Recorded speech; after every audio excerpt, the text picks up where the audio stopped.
আজকে চলে এসেছি খুবই সহজ একটা রেসিপি নিয়ে। আর সেটা হচ্ছে খুবই সহজভাবে টোস্ট আর বিস্কিট দিয়ে পারফেক্ট একটা ব্রেড ক্রামের রেসিপি।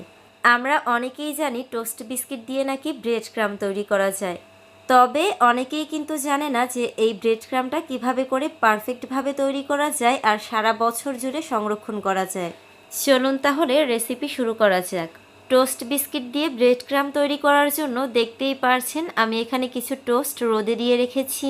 আমরা কিন্তু সবাই জানি যে টোস্ট একটু শক্ত আর মুচমুচে হয়, তারপরও আমি টোস্টগুলোকে একটু রোদে শুকিয়ে নিয়েছি, এতে করে টোস্টগুলো আরও বেশি মুচমুচে হবে আর ব্রেড ক্রামটা পারফেক্ট হবে। তবে আপনাদের হাতে যদি সময় না থাকে তাহলে এই টোস্টগুলোকে আপনারা তাওয়াতে দিয়ে একটু টেলে নিতে পারেন। এবার আমি এই টোস্টগুলোকে এভাবে করে ছোট ছোট করে টুকরো করে নিচ্ছি।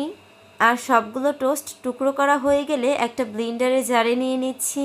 এবার শুধু 1 থেকে 2 মিনিটের মতো খুব ভালো করে ব্লেন্ড করে নিলেই কিন্তু তৈরি হয়ে যাবে ব্রেড ক্রাম। আর এই ব্রেড ক্রামটা কতটা বেশি পারফেক্ট হয়েছে সেটা দেখানোর জন্য আমি একটা চিকেন রোল দিয়ে দিচ্ছি। আর এই চিকেন রোলটাকে খুব ভালো করে ব্রেড ক্রামের মধ্যে কোট করে নিচ্ছি। আর এই চিকেন রোলটা ভাজার পর কতটা বেশি পারফেক্ট হয়েছে আপনাদের দেখিয়ে দিচ্ছি। আর আপনারা চাইলে এই ব্রেড ক্রামটাকে যে কোনো বয়মে রেখে 1 বছরের মতো সংরক্ষণ করতে পারেন। আজকের মতো এখানেই বিদায় নিচ্ছি। সবাই ভালো থাকবেন। আল্লাহ হাফেজ।